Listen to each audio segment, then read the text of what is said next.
Assalamualaikum warahmatullahi wabarakatuh. Perkenalkan, nama saya Firman Ubaidillah, NFP 173. Saya akan menjelaskan salah satu mata kuliah pendidikan jasmani adaptif. Pendahuluan pengertian pendidikan jasmani adaptif merupakan suatu kegiatan pendidikan yang titik beratnya pada sisi jasmani, di mana dalam sistem persekolahan merupakan dalam satu mata pelajaran. Bertujuan untuk mengembangkan individual secara organis, neurofisikal, intelektual, dan emosional. Salah satunya adalah dalam adaptif itu tunanetra. Tunanetra adalah istilah yang merujuk pada individual yang mengalami hambatan atau kehilangan fungsi kelihatan baik secara total maupun parsial sehingga mempengaruhi kemampuan mereka untuk melihat dan beraktivitas dalam kehidupan sehari-hari. Tunanetra atau disebut juga dengan kebutuhan khusus adalah kondisi di mana seseorang kehilangan sebagian atau seluruh kemampuan penglihatan. Kondisi ini dapat disebabkan oleh berbagai faktor yang berkaitan dengan kelainan pada mata atau sistem saraf yang mengatur penglihatan, memahami pengertian dan penyebab tunanetra sangat penting dalam upaya pencegahan, penganaan, dan rehabilitas bagi individual. Salah satu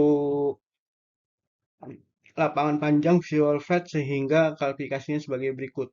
Buta total visual kurang dari 3/60 atau tidak dapat melihat sesama sekali. Low visit visual antara 3 sampai 60 sampai 6/60 dengan lapangan pandang kurang dari 20 derajat. Cacat penglihatan visual 6/60 atau lebih baik tetapi memiliki kelainan mata yang mengganggu fungsi penglihatan. Tunarungu. Tunarungu adalah kondisi di mana seseorang mengalami kekurangan atau kehilangan kemampuan mendengar.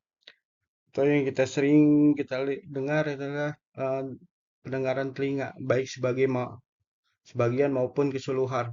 Hal ini penyebab dan hambatan dalam berkomunikasi dan berbahasa, serta berdampak pada kehidupan sosial, genetik, sehingga lingkungan yang merusak pendengaran. Tunarungu atau dikenal juga dengan istilah tuli mendengar adalah kondisi di mana seseorang kehilangan kemampuan mendengar secara tiba-tiba atau bertahap menurut Departemen Kesehatan Republik Indonesia tahun 2026.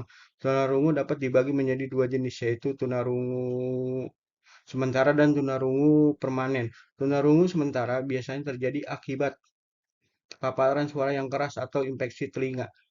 Sementara tunarungu permanen umumnya disebabkan oleh kerusakan permanen pada struktur pendengaran di telinga. Tunarungu dapat memiliki dampak yang signifikan dapat kehidupan sehari-hari individual yang terkena kondisi sosial. Tapi dengan kemajuan teknologi, sekarang tunarungu sementara bisa dibantu dengan alat bantu ataupun faktor-faktor karena dia genetik dari lahir bawaan tapi ditera namanya ada alatnya. Tunawicara. Tunawicara adalah kondisi di mana seseorang mengalami kesulitan atau ketidakmampuan dalam menggunakan atau memahami bahasa lisan secara normal. Menurut Departemen Pendidikan Nasional Indonesia, tunawicara adalah individual yang memiliki gangguan berat dalam berbicara sehingga sulit atau tidak mampu menggunakan bahasa lisan sebagai alat komunikasi sehari-hari. Gangguan tersebut bisa disebabkan oleh sebagai faktor seperti kelainan pada orang bicara, gangguan perkembangan, ataupun trauma psikologis. Dengan demikian, tunawicara adalah ketidakmampuan untuk berbicara yang disebabkan oleh kelainan pada alat ucap, baik struktur maupun fungsional. Kelainan tersebut dapat bersifat organik ataupun fungsional. Kelainan organik adalah kelainan yang terjadi pada struktur alat ucap seperti bibir, lidah, langit-langit mulut, dan pita suara. Seseorang yang tunawicara mungkin mengalami kesulitan dalam memahami struktur, menyampaikan pikiran atau perasaan pada orang lain, serta berinteraksi secara verbal dalam berbagai situasi sosial. Tunagrafita. Tunagrafita adalah kondisi kekacauan yang ditandai dengan keterbatasan intelektual yang signifikan dan menetap sejak lahir atau sejak masa perkembangan anak. Istilah tunagrahita sendiri berasal dari bahasa Sangsekerta yang berarti tidak memiliki cahaya. Penyandang tunagrahita seringkali mengalami hambatan dalam berbagai aspek kehidupan sehari-hari, termasuk dalam belajar, berkomunikasi, dan beradaptasi dengan lingkungan sekitar. Tunagrahita yang dulunya dikenal sebagai keterbelakangan mental adalah istilah yang merujuk pada kondisi individual yang memiliki kemampuan intelektual dan kognitif di bawah rata-rata, sehingga mengalami kesulitan dalam belajar, berkomunikasi, dan memecahkan masalah. Tunagrahita dapat didefinisikan sebagai kondisi catatan yang menyebabkan keterbatasan dalam kapasitas intelektual seseorang. Menurut Undang-Undang Nomor 8 Tahun 2016 tentang penyandang disabilitas, tunagrahita adalah salah satu bentuk kecacatan yang bersifat permanen dan dapat menghambat satu bentuk kecacatan yang kemampuan individual untuk beradaptasi secara penuh dan berhidup. Kemampuan individual untuk beradaptasi secara penuh dan berkomunikasi. Tunagrahita disklasifikasikan menurut tingkat keparahan, hanya antara lain 50-70% kemampuan belajar beradaptasi dengan baik dapat dihidup dengan sedikit. Salah satu lagi adalah tunadaksa. Tunadaksa merupakan salah satu kategori penyandang disabilitas yang mengalami hambatan dalam fungsi gerak dan aktivitas sehari-hari. Kondisi ini dapat disebabkan oleh berbagai faktor. Salah satunya adalah baik sebelum, saat, maupun setelah kelahiran. Memahami pengertian dan penyebab tunadaksa secara komparatif sangatlah penting untuk meningkatkan pengetahuan dan kepedulian masyarakat terhadap individual dengan kondisi ini. Penyebab tunadaksa dapat bervariasi mulai dari faktor genetik hingga lingkungan sosial. Untuk memahami secara mendalam tentang tunadaksa, pentingnya untuk melihat definisi yang menyebab dengan cermat. Guna daksa Tunadaksa adalah istilah yang digunakan untuk menggambarkan kondisi seseorang yang mengalami keterbatasan fisik, mental, sensorik, ataupun kognitif ya, yang mempengaruhi partisipasi penuh dalam aktivitas sehari-hari. Penyebab disabilitas tunadaksa adalah individual yang memiliki keterbatasan fisik, mental, individual, intelektual, atau sensorik dalam jangka waktu tertentu yang dapat menghambat partisipasi penuh dan infek dalam kehidupan sosial, budaya, ekonomi, dan politik.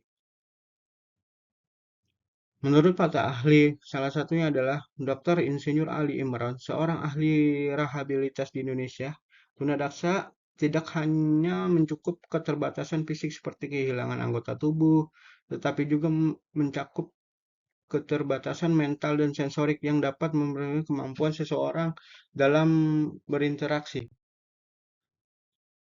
Tunalaras. Tunalaras adalah kondisi di mana memiliki keterbatasan dalam kemampuan untuk mengontrol perilaku, emosi, dan tindakan mereka secara tepat dan sesuai dengan norma sosial yang berlaku. Tunalaras bisa menjadi masalah serius yang mengaruhi berbagai aspek kehidupan seseorang, termasuk hubungan sosial, pekerjaan, dan kesehatan mental. Tunalaras mengacu pada kondisi individual yang mengalami gangguan atau hambatan dalam menyesuaikan diri dengan lingkungan sosial. Hal ini dapat menyebabkan berbagai masalah dalam kehidupan mereka, seperti di sekolah, di rumah, dan hubungan sosial. Tunalaras ataupun disebut juga dengan disfungsi kontrol impuls adalah suatu kondisi di mana seseorang mengalami kesulitan dalam mengendalikan perilaku impulsif mereka. Impulsif di sini merupakan pada tindakan atau reaksi yang dilakukan tanpa pertimbangan yang matang terhadap konsekuensi yang mungkin terjadi. Sebagai contoh, salah satunya adalah seseorang yang mengalami tunalaras mungkin cenderung melakukan tindakan agresif tanpa memikir dampaknya bagaimana diri mereka sendiri maupun orang lain ataupun lingkungan di sekitar. Menurut penelitian oleh pakar psikologi dari Universitas Indonesia, Profesor Dr. Santi Kusmaningrum dalam bukunya yang berjudul Psikologi Abnormal. Zona laras seringkali terjadi sebagai hasil dari gangguan dalam fungsi otak yang mengatur impuls dan kontrol. Demikianlah paparan dari saya. Lebih kurangnya saya mohon maaf. Billahi taufiq wal hidayah. Assalamualaikum warahmatullahi wabarakatuh.